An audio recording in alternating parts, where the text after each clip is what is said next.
Yo, peace and black power. Shout out to Satnut in the House of Consciousness, man. That was a great show, man. Shout out to Jabari. It was a great presentation, bro. Man, the Nefertiti. Nefertiti's white now.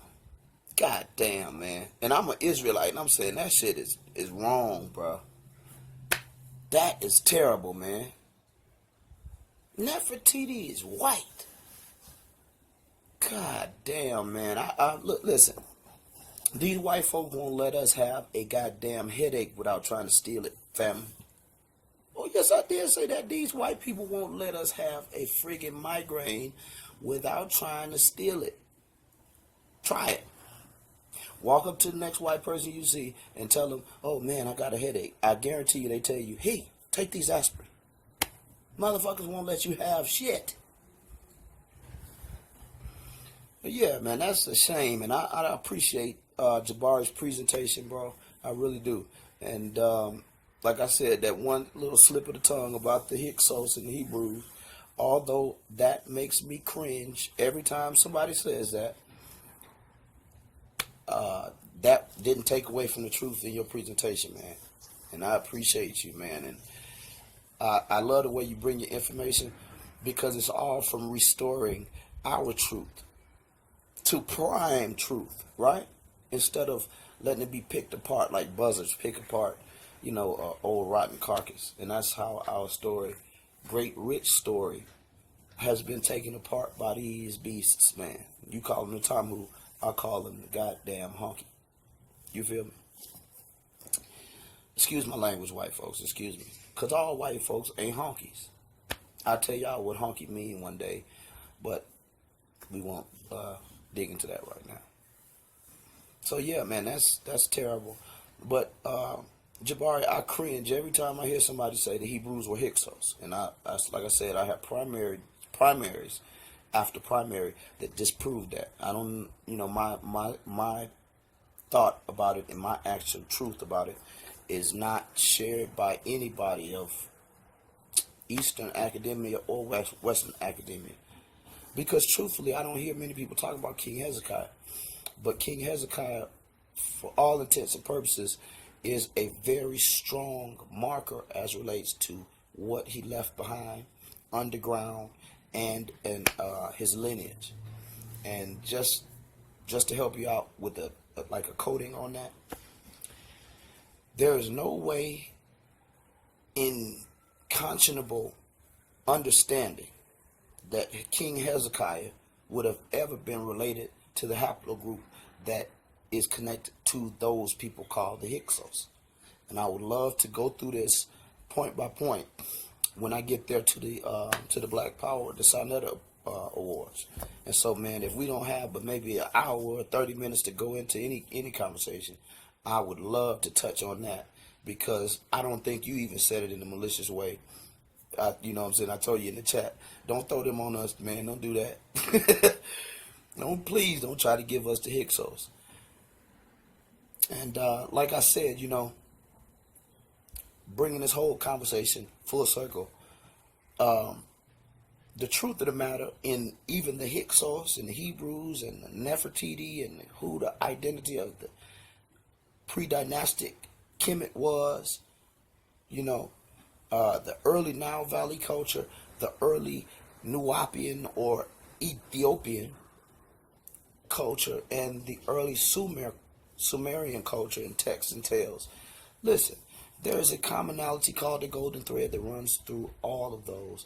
And I think that you and myself, and even like brothers like Ron Divine, are able to bring out those golden threads without damaging the rest of the beautiful tapestry.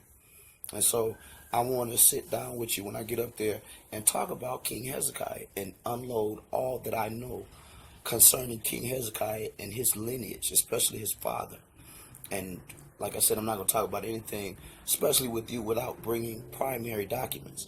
Brother Garfield brought me a document that was related to King Hezekiah a few years ago. And it was written in, I believe, y'all call it Proto-Sinaitic Hebrew. I read that and decoded it for him in, I think, maybe 30 seconds. And it wasn't no Google wiki stuff, and another brother named Hausha A. Morel, shout out to you, that's a scholar and a author and has written his own rendition of the Torah. He even had a decipherment that was a little bit twinged off. And so, man, I hope I can, be able to impart some knowledge that will enhance your view of the story of whom all of these people were that came in and out of Kemet. And I've got to say this. Y'all keep attacking Zion on the Sumer stuff. And much of it, I tend to flow with your belief on. Right? Because we know that Abraham and his wife Sarai, as the text relates, was called out of that place of Chaldea into what is called North Africa. And his children and those that proceeded from his children all had their inception in North Africa. Any Israelite that disagrees with that is a very much miseducated non-scholar. But any other than Israelite that asserts that Abraham was not African, even simply textually, not as far as even what I'm going to go with you on King Hezekiah. The text is African. The text implies African. And Abraham didn't go when these people were talking about Nefertiti was walking around as a white woman. No, Abraham, the story enters a time that is called pre-dynastic Kemet. And I can even bring out synchronism to validate that. Now, this story about 6,000 years, I don't know where in the hell that comes from. Because even in the first opening lines of the Torah, the first word of the Torah, Berashit, that word denotes a time with no time.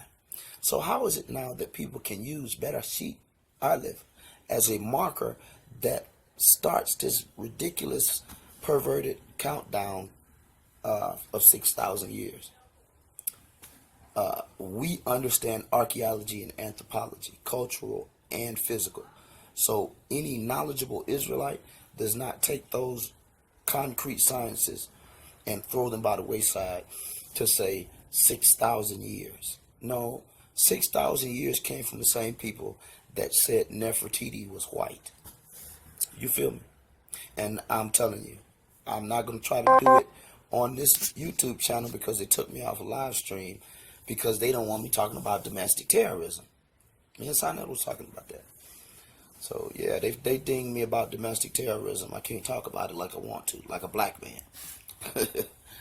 But anyway, man, I can't wait to sit down and talk with you. Again, we had that debate, and I told you I was joking with you. I think it was a draw, man, because neither one of us really got to go in deep in that debate. I wanted to deal with Osiris a bit more, like some of the stuff I was talking to you about after the debate. But yeah, man, in closing, these white folk won't let us have nothing. They want Nefertiti to be white. I told you they won't let us have a goddamn headache without trying to steal it. And I'm telling you, go up until the next white person. Tell them you got to watch to give you aspirin. But they going to tell you in 500 years, the whole house of consciousness, all of us, even Sinetta, they going to tell you Sinetta was white. And this is the importance of us studying these cultures and these so we can tell our truth.